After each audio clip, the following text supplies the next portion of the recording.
Hi there, this is Bibi Cameron here, and today I'm going to be making a Slimline stitched thank you cards. And to make them, I'm going to be using the Spellbinders small die of this month. This is a $15 subscription. You can cancel anytime, and I hope you can grab yours before it's sold out. The links are in the video description. So here I have the die set. This is a 7 pieces die set. Includes this large frame that measures 7 inches by 3 inches 3/4. And the sentiment or the letters are about 1 inch tall. And depending on each letter, some are wider than others. None of them is wider than 1 inch and an eighth. So I'm going to die cut this piece of paper that is actually the width of an A4 sheet of cardstock.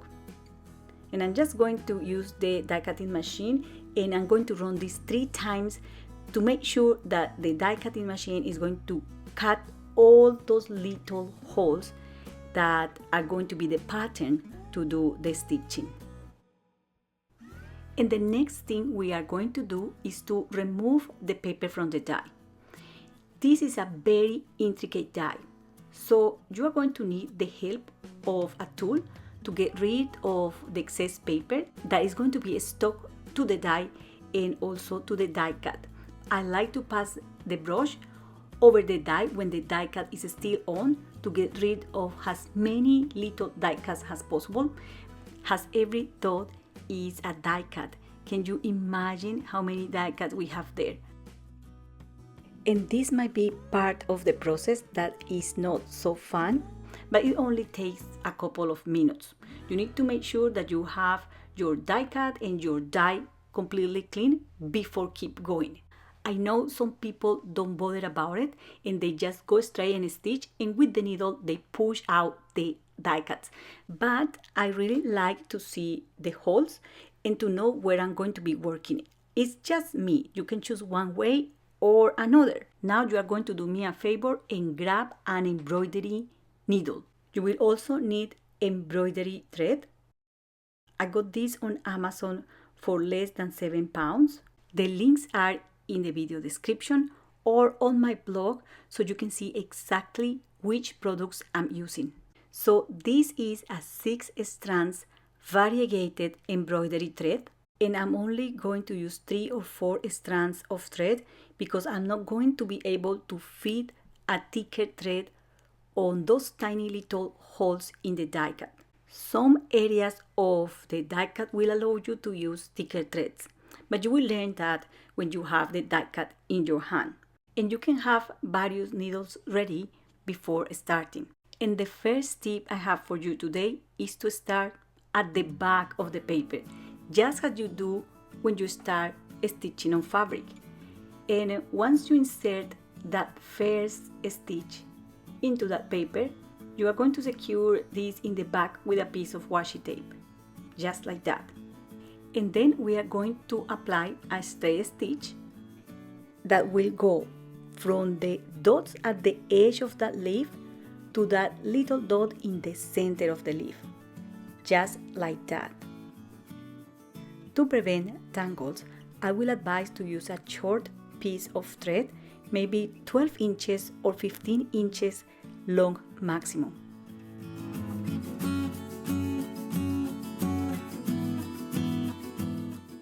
So this is one of the stitches you're going to need to apply on this die cut. I could leave or remove the washi tape at the back of the paper, but what is important here is that I can just fit the needle in this little hole here. Remember, we always start at the back of each shape, and I'm going to apply a different stitch.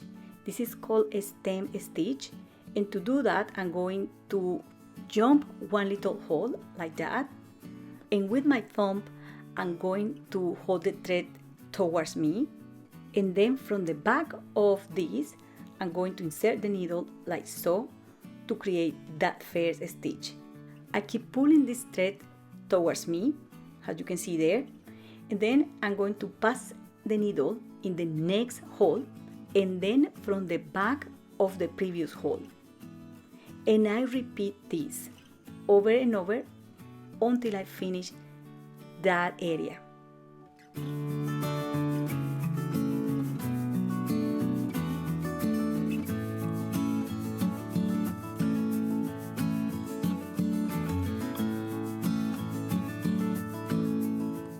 And then I'm going to do a final stitch here, and I'm going to start again at the back of the next leaf. Try to find a spot in which you can just go on the other area of your pattern without having to cut the thread. And then you keep just going. This is exactly the same as I did the first leaf. And when you finish that leaf, you can jump to the next stem or leaf that you are going to embroider with this thread color. As simple as that. So the next one is a stem, so I'm going to use a stem stitch, but you can also use a chain stitch or any other stitch you might like. As I approach the end of my thread, I want to show you how I secure the thread at the back or how I change thread. So all I do is simple.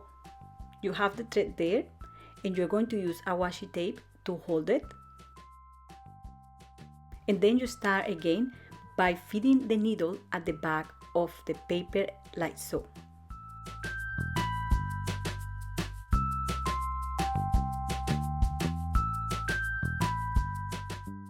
And then you can keep applying that same straight stitch. There are various stitches you can apply here. The next stitch is called chain, and all you have to do is a little loop, just holding the thread with your thumb like I'm doing there, and passing the needle through the same hole that you just feed the thread, holding the thread like I'm doing there, and then pass the needle through the next hole from the back. You don't need to tighten this much, but I just did it. And then I'm going to feed the needle in the same hole I just passed the needle the last time, and then from the back of the next hole and through the center of the loop. And I hope you are understanding me. I struggle to say this in English. It is amazing because I was so excited to share this video, and when I start adding the voiceover, I was like, oh my gosh, I don't have idea how to say this or that. Anyways, I hope you can understand, or if you don't understand me, I hope the video support what I'm saying. Anyways, we are doing paper craft, so glue is allowed. Another thing you can do is to use glue when you run out of thread to finish the stitch. You can also remove the tape and tie a knot. And you can also add glue over the knots to secure that thread in place.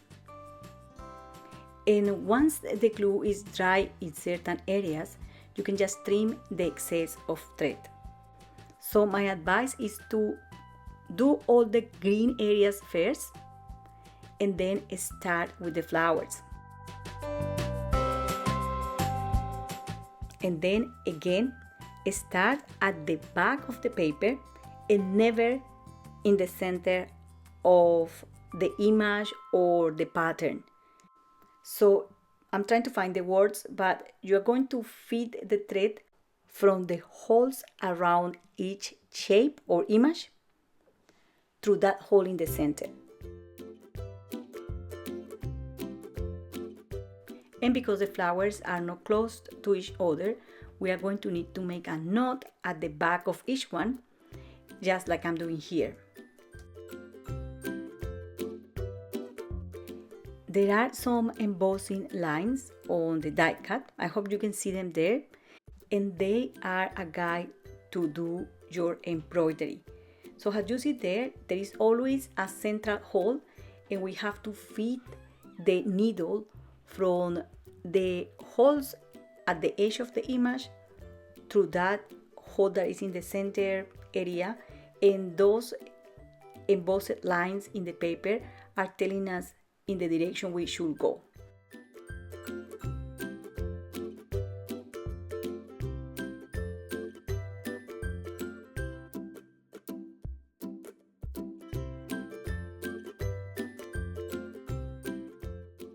There are different flowers on this piece, and only in this one here I'm going to start from the center point towards the edges, just because those strands of thread are well separated from the other and they are not going to overlap. If you are an expert doing this, I'm sure you can find different stitches and different ways to achieve very beautiful results. I'm going to do something very basic here, and as I keep working on this, I have to speed the video or to jump from one part to another one, because it took me about 2 hours to make this card and I don't want to keep you here for that long. Something that doesn't help when you are making a video and you are doing this is that you want to finish quick because you don't want the video to be super long. And it doesn't matter how much you run or how good you are at embroidering. This will take some time, and that's the fun thing about crafting. This is going to give you some good fun for a long period of time with very little supplies.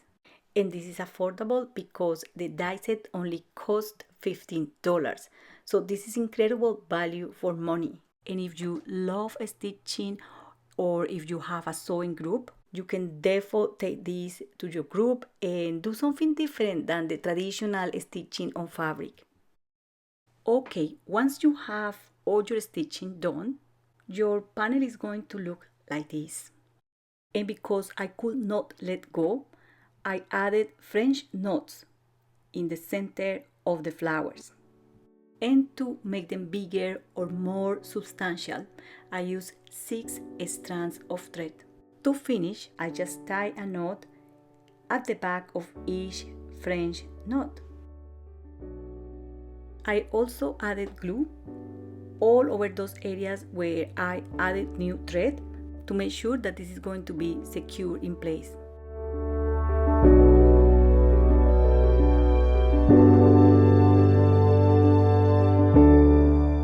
Okay, to finish this card, I'm going to use a Slimline die, and I'm going to partially die cut a piece of cardstock because I want that background piece a little bit smaller. I'm going to die cut the sentiment using the same cardstock color I used for the background.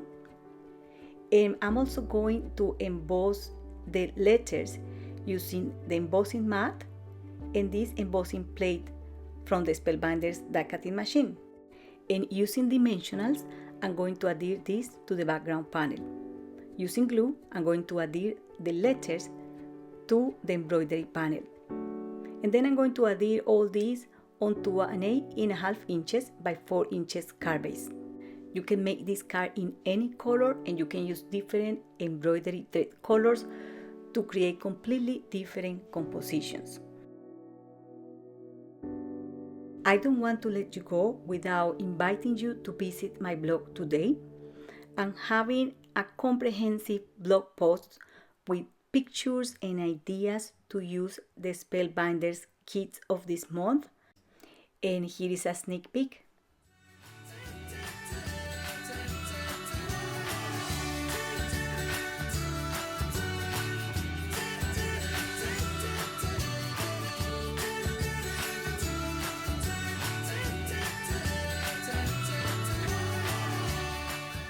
So that's all for today. Thank you very much for watching and happy crafting. Bye!